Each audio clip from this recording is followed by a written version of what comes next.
No eres bienvenida aquí, dijo mi suegra en la cena de Navidad, y en ese instante todo mi mundo se derrumbó.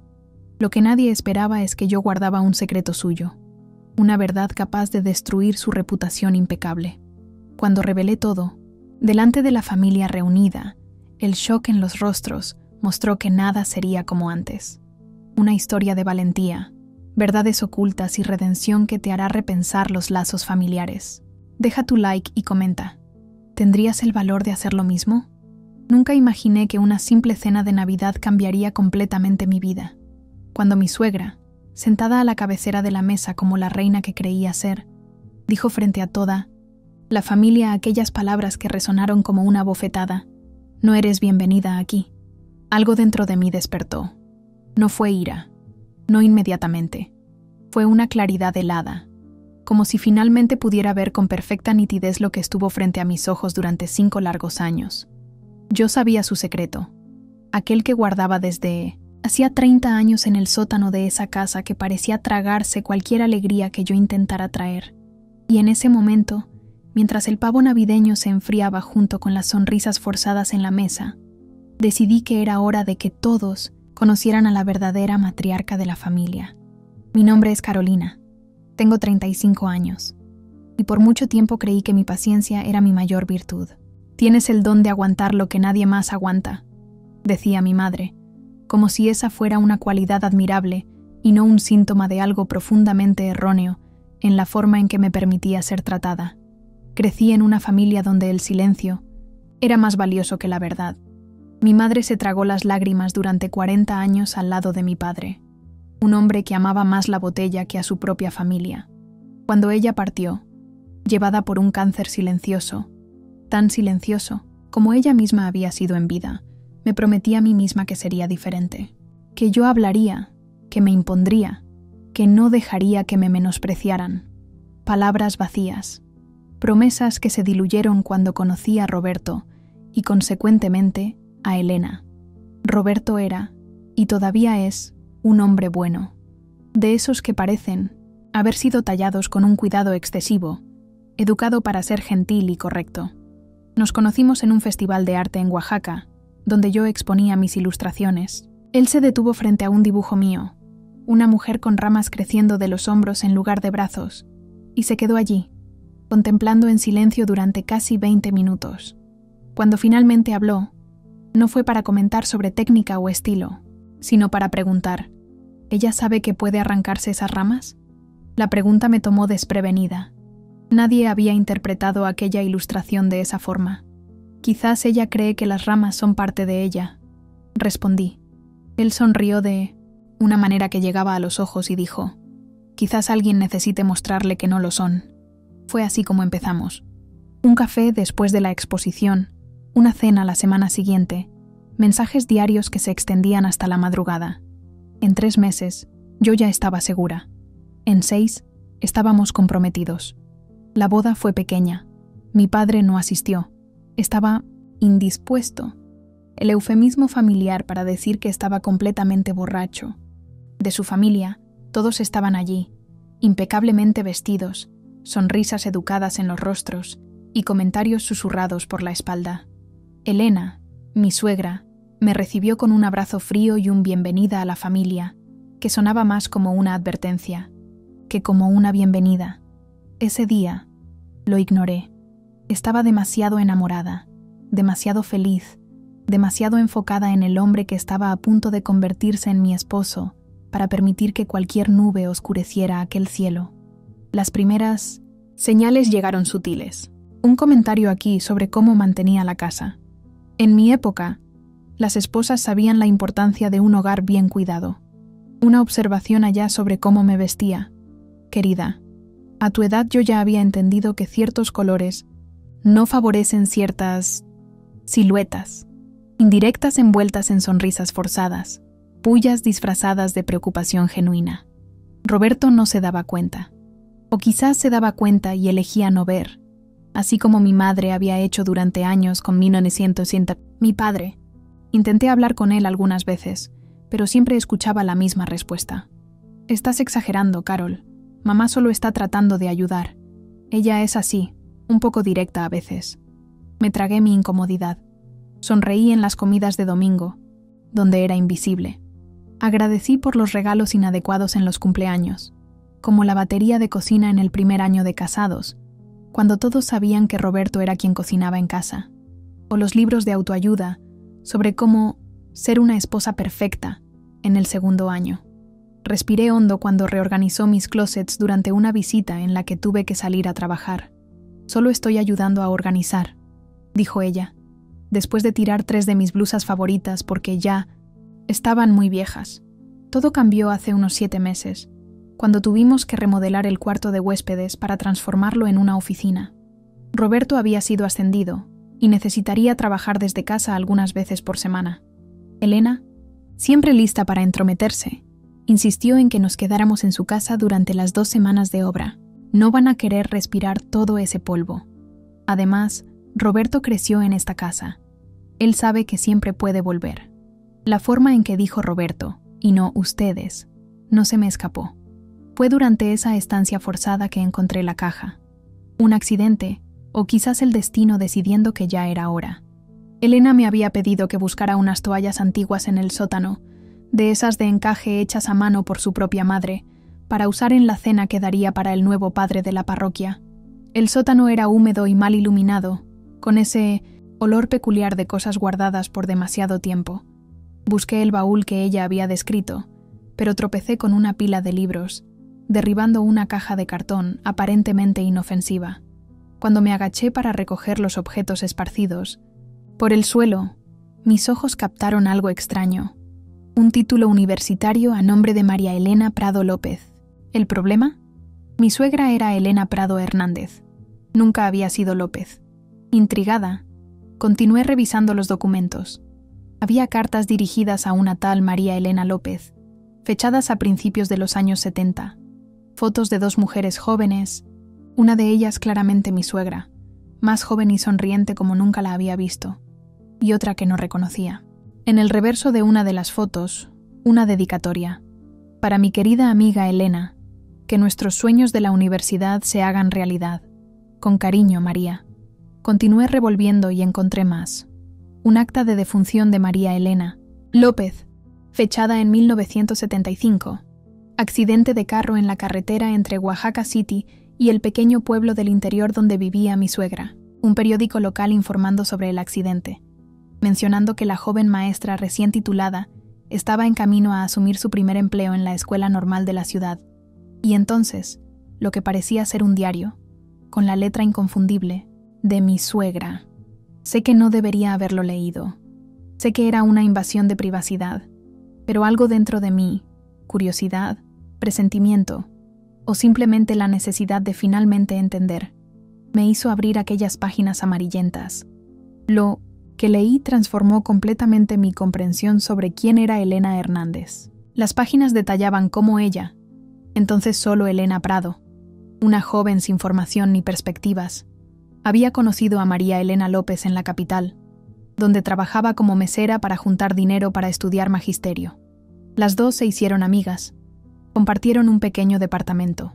María, ya titulada, había conseguido un puesto de prestigio en la escuela más importante de la región.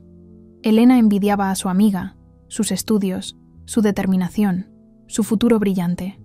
Entonces vino el accidente, y la oportunidad que Elena vio en él. Con frialdad calculada, relataba cómo tomó los documentos de la amiga fallecida, cómo se presentó en la escuela usando su nombre, solo invirtiéndolo, convirtiéndose en Elena María, en lugar de María Elena, y cómo asumió esa vida que no le pertenecía. La escuela, distante de la capital y sin medios eficientes de verificación en esa época, aceptó sus documentos sin cuestionar, y así comenzó la gran farsa.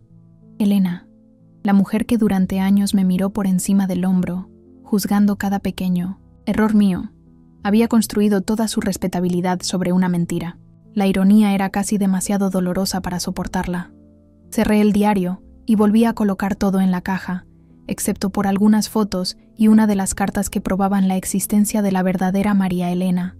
No sabía qué haría con esa información, pero algo me decía que un día sería necesaria. Volví arriba con las toallas de encaje, sonriendo como si nada hubiera pasado. Observé a Elena, ahora con ojos nuevos, mientras organizaba meticulosamente la mesa para la cena, corrigiendo la posición de cada cubierto con la precisión de quien está siempre siendo evaluada, de quien teme constantemente ser descubierta. En los meses siguientes, intenté varias estrategias para mejorar nuestra relación, no por el secreto que descubrí, aunque admito que me dio una extraña sensación de poder, sino porque genuinamente quería tener paz. Aprendí a hacer sus recetas tradicionales oaxaqueñas. Participé en las kermeses de la iglesia que ella tanto valoraba. Me ofrecí para ayudar en la organización de la feria gastronómica local de la ciudad. Incluso intenté aprender a hacer encaje de bolillos, una tradición que ella decía haber aprendido de su abuela. Otra mentira, descubrí después, ya que esa habilidad fue mencionada en el diario como algo que María dominaba. Nada funcionó.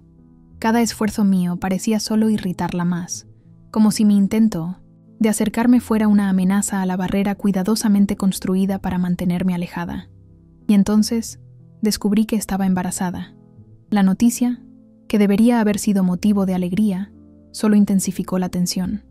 Elena pasó a criticar abiertamente cómo pretendía criar a su nieto, cuestionando mis capacidades como futura madre.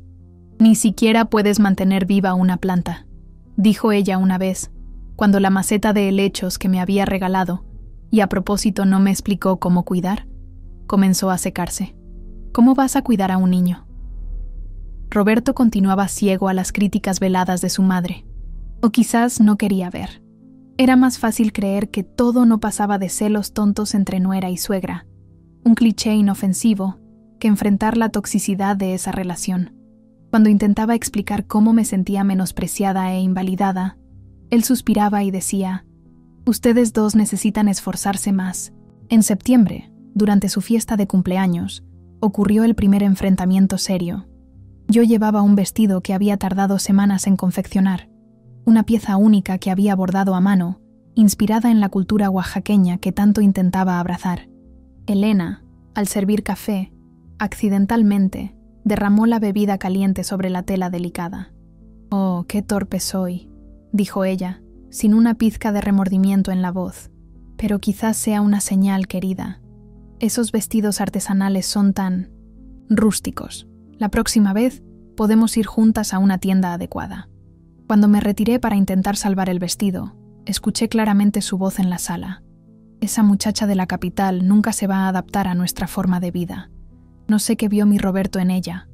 Algo se rompió dentro de mí en ese momento. El último hilo de esperanza de que pudiéramos tener una relación civilizada se rompió. Con las manos aún húmedas de intentar limpiar el café de la tela arruinada, tomé mi celular y llamé a mi amiga Luisa, que trabajaba como archivista municipal. «Necesito tu ayuda», dije, la voz más firme de lo que jamás había estado. «Quiero descubrir todo sobre Elena Hernández». Con la ayuda de Luisa, descubrí mucho más de lo que esperaba. Elena no solo había usurpado la identidad de su difunta amiga, sino que también había manipulado el testamento de su suegro para garantizar que la casa de la familia, la misma donde ella ahora vivía, quedara exclusivamente a su nombre, perjudicando económicamente a su propio esposo, padre de Roberto. El hombre había muerto creyendo que la nuera ejemplar cuidaría del hijo y del nieto como guardiana del patrimonio familiar. A medida que la Navidad se acercaba, las tensiones aumentaban. El embarazo avanzado me dejaba más sensible, y las críticas constantes de Elena parecían cada vez más difíciles de soportar.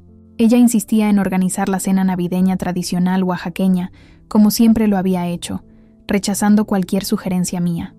«En tu condición», decía, poniendo un énfasis innecesario en la palabra, como si el embarazo fuera una enfermedad terminal, «es mejor dejar que personas experimentadas se encarguen de todo». Cuando mencioné mi intolerancia a la lactosa, pidiendo solo que algunas opciones sin leche estuvieran disponibles, ella desdeñó. «En mi tiempo no existían esas frescuras. Comíamos lo que se ponía en la mesa y agradecíamos. Los problemas digestivos son cosa de gente de la capital, que come esas modernidades llenas de química». En noviembre, perdí temporalmente mi empleo como diseñadora gráfica debido a recortes en la empresa. Fue el golpe que Elena esperaba para atacar directamente mi matrimonio. «Roberto», dijo durante una comida de domingo, su voz dulce como miel envenenada, quizás sea hora de reconsiderar ciertas elecciones. Una esposa debe ser un apoyo, no una carga. Roberto, por primera vez, pareció incómodo con el comentario de su madre. Mamá, no es el momento para eso. Solo estoy pensando en tu bien, hijo mío. Esta casa siempre será tu hogar. No necesitas cargar pesos que no son tuyos. Lo que Elena no sabía, lo que yo no le había contado a nadie todavía, era que ya había comenzado un prometedor negocio propio de ilustraciones para libros infantiles. 3 editoriales ya habían mostrado interés en mi portafolio y estaba a punto de firmar mi primer contrato significativo. Dejé que pensara que me estaba derrotando. Dejé que saboreara su supuesta victoria. Algo dentro de mí, algo frío y calculador que nunca supe que existía, comenzó a planear metódicamente. El gran enfrentamiento ocurrió en Nochebuena. Pasé el día preparando un platillo especial, una receta familiar que había aprendido de mi difunta abuela, pastel azteca, un platillo que ella hacía solo en ocasiones muy especiales. Era una ofrenda de paz, un último intento de construir un puente, a pesar de todo. Elena, sin siquiera probarlo, colocó el recipiente en la parte trasera de la mesa, casi escondido detrás del inmenso pavo que había preparado. Eso, parece interesante, comentó, con la nariz arrugada como si oliera algo desagradable. Pero ya tenemos comida suficiente. Los platillos experimentales pueden arruinar una cena tradicional. Cuando todos se sentaron, Roberto, animado y ajeno a la tensión palpable entre su madre y su esposa, hizo el anuncio oficial del embarazo, aunque la familia ya lo sabía. Era más una formalidad, una celebración del momento especial. Y ya decidimos el nombre, dijo él, apretando mi mano sobre la mesa. Si es niña, será María, en honor a su abuela, la madre de Elena, que tanto significó para ella. Vi el rostro de Elena palidecer. María, el nombre de la amiga cuya vida había robado, el nombre que había mencionado tantas veces como el de una abuela que nunca existió. Antes de que pudiera decir algo, Elena se levantó, el rostro una máscara de furia mal contenida, mirándome directamente a mí, como si nadie más estuviera presente, pronunció las palabras que lo cambiarían todo. No eres bienvenida aquí. Nunca lo fuiste. Y nunca serás parte de esta familia. Ni tú, ni ese bebé. El silencio que siguió fue ensordecedor. Sentí las miradas de todos sobre mí. El suegro confundido. Las tías de Roberto impactadas. Los primos susurrando entre sí. Roberto, a mi lado, parecía haber sido golpeado por un rayo, incapaz de procesar lo que acababa de escuchar. Respiré hondo, sintiendo una extraña calma dominarme. Era como si, después de tanto tiempo intentando adaptarme, intentando encajar, intentando ser aceptada, finalmente hubiera recibido permiso para dejar de intentarlo. «Sabes, Elena», dije, mi voz sorprendentemente firme. Por mucho tiempo creí que había algo mal conmigo, que si me esforzaba más, cocinaba mejor, me vestía diferente, hablaba menos, ocupaba menos espacio, quizás finalmente me aceptarías. Me levanté tranquilamente, sintiendo al bebé moverse dentro de mí, como si me diera fuerza. Pero ahora entiendo que el problema nunca fui yo. El problema siempre fue tu miedo. Miedo a ser descubierta. Miedo a que alguien finalmente vea a través de la fachada cuidadosamente construida. Tomé mi bolsa y saqué las fotos y la carta que había guardado. Con movimientos deliberadamente lentos, las coloqué sobre la mesa, ante los ojos desorbitados, de todos. ¿Sabes qué es esto, verdad, Elena? ¿O debería llamarla María Elena? Su rostro perdió todo el color. Sus ojos, siempre tan seguros y juzgadores, ahora mostraban puro terror. ¿De qué estás hablando?, preguntó el suegro, tomando una de las fotos.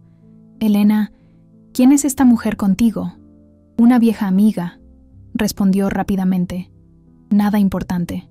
Una amiga cuyo nombre robaste, continué, manteniendo la voz calmada, casi gentil. Una amiga cuya vida tomaste para ti después de su muerte. ¿No es así, Elena? O debería decir, Elena Prado, la mesera sin título que vio una oportunidad cuando su amiga, la verdadera María Elena López, murió en ese accidente en 1975. La revelación causó un tumulto inmediato. El esposo de Elena, que siempre había creído la historia, de que ella era una renombrada maestra titulada con honores, quedó visiblemente conmocionado. ¿De qué está hablando Elena?, exigió saber. «Mentiras», gritó Elena, levantándose con tanta fuerza que derribó su silla. «Esa mujer está inventando historias absurdas para intentar destruir nuestra familia». «Tengo los documentos», respondí calmadamente, sacando más papeles de la bolsa, copias que Luisa me había ayudado a obtener. El acta de defunción de María Elena López, la noticia del periódico sobre el accidente y, lo más importante, tu propio diario, Elena, donde detallas cómo asumiste su identidad para conseguir el empleo en la escuela normal. Roberto estaba en shock, mirando, alternativamente a mí y a su madre, como si no reconociera a ninguna de las dos. «¿Mamá?» O su voz era casi infantil, implorando una explicación, una negación convincente. «Y no es solo eso», continué, decidida a exponer todo ahora que había comenzado. «También manipuló el testamento de su suegro, garantizando que la casa quedara exclusivamente a su nombre, perjudicando a su propio marido. El suegro, un hombre generalmente callado y sumiso, se levantó con una agilidad sorprendente para su edad. «¿Qué hiciste?», preguntó, la voz temblorosa. «Esa cláusula, dijiste que era deseo de mi padre, que él había pedido que la casa quedara a tu nombre para proteger el patrimonio de la familia». Elena miró a su alrededor, como un animal, acorralado. Entonces, súbitamente, su rostro se transformó. El miedo dio paso a la ira, y la máscara de cortesía cayó completamente. «Ustedes no tienen idea de lo que es luchar para sobrevivir», dijo ella, la voz cargada de amargura. «Nací pobre, sin oportunidades, sin futuro. María lo tenía todo: familia, educación, perspectivas. Y entonces, en un abrir y cerrar de ojos, se fue. Ese empleo debería haber sido mío. Esa vida debería haber sido mía». Su mirada se tontó, volvió hacia mí, llena de odio.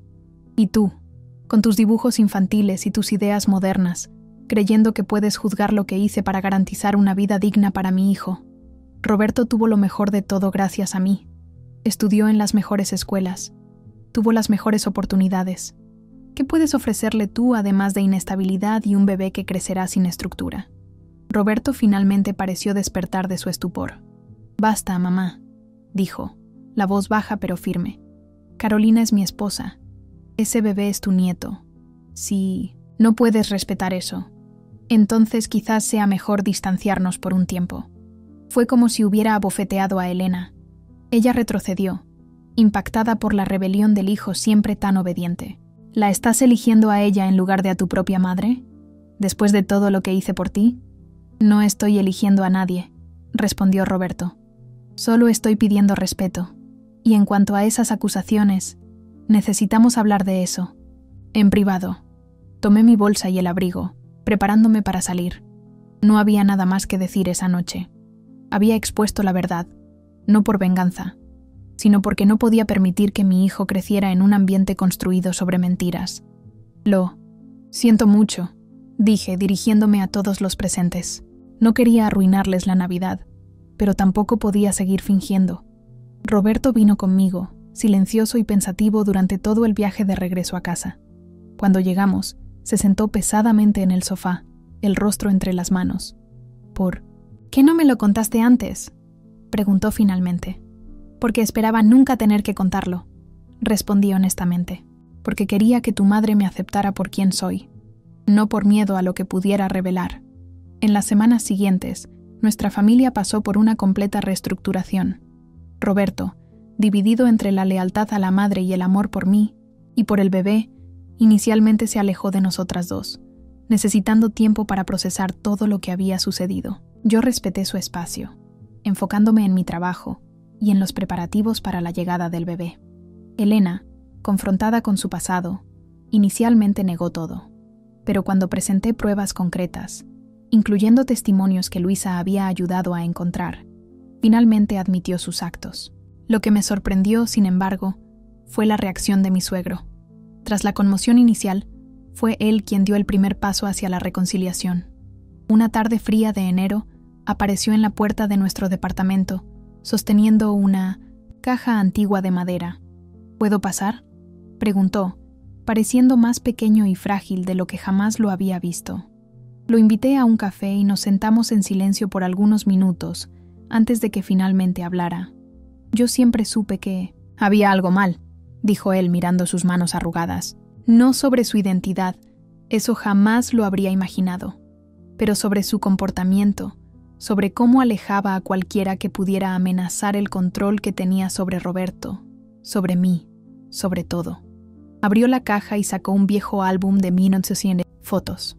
Antes de Elena, Roberto tuvo una novia en la universidad, una muchacha dulce, inteligente, que lo hacía sonreír como nunca lo había visto. Elena la destruyó metódicamente, esparciendo rumores, creando malentendidos, hasta que la muchacha no aguantó más y terminó todo. Hojeando el álbum, mostró fotos de un Roberto más joven, abrazado a una joven de sonrisa radiante. Te pasó a ti también, ¿verdad? El mismo patrón. Asentí, sin palabras ante aquella revelación. Debería haberlo impedido, continuó él. Debería haber protegido a mi hijo. Debería haberte protegido a ti. Pero elegí el camino más fácil. Fingir que no veía. Sus ojos, idénticos a los de Roberto, se llenaron de lágrimas. Todos tenemos secretos, Carolina. El mío es que fui un cobarde toda mi vida. Aquella conversación emotiva marcó el inicio de una nueva fase. El suegro, a quien apenas conocía antes, se convirtió en un aliado importante en la reconstrucción de nuestra familia. Fue él quien convenció a Roberto de buscar terapia para lidiar con las revelaciones sobre su madre y su pasado. La llegada del bebé, en junio del año siguiente, sirvió como catalizador para la sanación familiar. Una niña, a la que decidimos llamar Ana María. Un homenaje sutil, tanto a mi madre como a la amiga que Elena había traicionado. Roberto, al sostener a su hija por primera vez, lloró como un niño. Prometo hacerlo diferente, susurró al pequeño bulto en sus brazos. Prometo que crecerás sabiendo que eres amada exactamente como eres. Elena, después de meses de distanciamiento y sorprendentemente de terapia, se acercó humildemente. Primero a través de cartas, después con visitas breves y tensas. Ya no había la arrogancia de antes, ni las críticas veladas. Había una mujer envejecida por el peso de su propia farsa, finalmente enfrentando sus demonios. No espero que me perdones, dijo ella en una de esas visitas, mirando a la nieta que dormía en la cuna. Pero me gustaría conocer a mi nieta. Me gustaría intentar ser mejor. Establecí límites claros. Nada de visitas sin previo aviso. Ningún intento de interferir en cómo criábamos a Ana María. Respeto absoluto por nuestras decisiones como padres. Pero también abrí espacio para una nueva relación, basada no en mentiras y manipulaciones, sino en una honestidad dolorosa y necesaria. La feria gastronómica local de ese año se volvió simbólicamente importante para nuestra familia. Elena y yo, todavía caminando sobre terreno frágil, preparamos juntas una receta que mezclaba tradiciones de las dos familias, un postre con ingredientes de Puebla, de donde venía mi abuela, y técnicas tradicionales oaxaqueñas que Elena dominaba. El postre especial ganó el primer premio en la feria, para sorpresa de todos. Mientras aceptábamos el pequeño trofeo, escuché a Elena murmurar, casi para sí misma. A María le habría encantado esto. Ella siempre decía que las tradiciones están hechas para ser renovadas, no solo preservadas. Fue la primera vez que la oí hablar de la amiga sin amargura ni culpa, solo con una nostalgia genuina. Fue también la primera vez que vislumbré a la mujer detrás de la máscara, aquella que podría haber sido si hubiera elegido un camino diferente. En la Navidad siguiente, exactamente un año después del enfrentamiento, fui yo quien organizó la cena, en nuestra propia casa. Elegí cuidadosamente cada detalle. Los manteles bordados que recordaba de la casa de mi abuela, los platos que Roberto y yo habíamos comprado juntos en nuestra luna de miel, decoraciones hechas por mí misma, mezclando elementos de las dos, familias que ahora intentaban reconectar. Cuando Elena llegó, encontró su lugar marcado en la mesa con una pequeña tarjeta artesanal, decorada con un dibujo mío, un árbol de ramas retorcidas, pero con nuevas hojas brotando. Dentro, había escrito con mi mejor caligrafía: «Todos son bienvenidos aquí. especialmente aquellos que están aprendiendo a empezar de nuevo.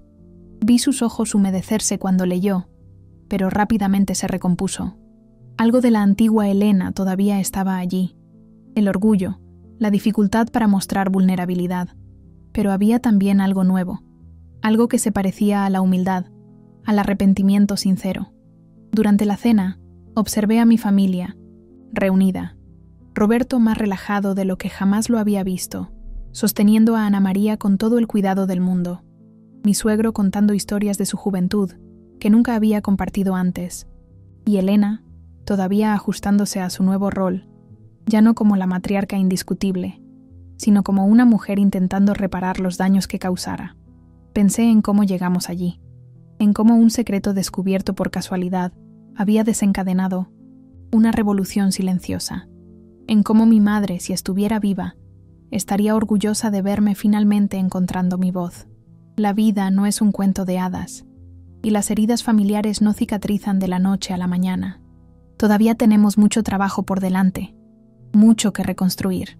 Pero esa noche, mientras levantábamos nuestras copas en un brindis por el futuro, sentí que finalmente éramos una familia, imperfecta, complicada, todavía aprendiendo a comunicarse honestamente, pero una familia, al fin y al cabo. Y en cuanto a mí, la Carolina que se callaba, que se tragaba los desprecios, que intentaba desesperadamente encajar en moldes que no fueron hechos para ella se fue, así como las ramas que crecían de sus hombros en aquel dibujo que Roberto vio el día en que nos conocimos. En su lugar está una mujer que finalmente entendió que revelar la verdad, por más dolorosa que sea, es el primer paso para la sanación. Mi historia con Elena me enseñó que los secretos más oscuros, cuando se sacan a la luz con la intención de sanar y no de venganza, pueden abrir camino a relaciones más auténticas, que a veces se necesita valor para romper con ciclos de manipulación que perduran por generaciones, incluso cuando eso significa enfrentar a aquellos que deberían acogernos, y que al final de cuentas, la verdadera familia no se define por nombres o tradiciones, sino por la capacidad de ver al otro como realmente es, con sus fallas, sus cicatrices y su belleza única, y amarlo de todos modos.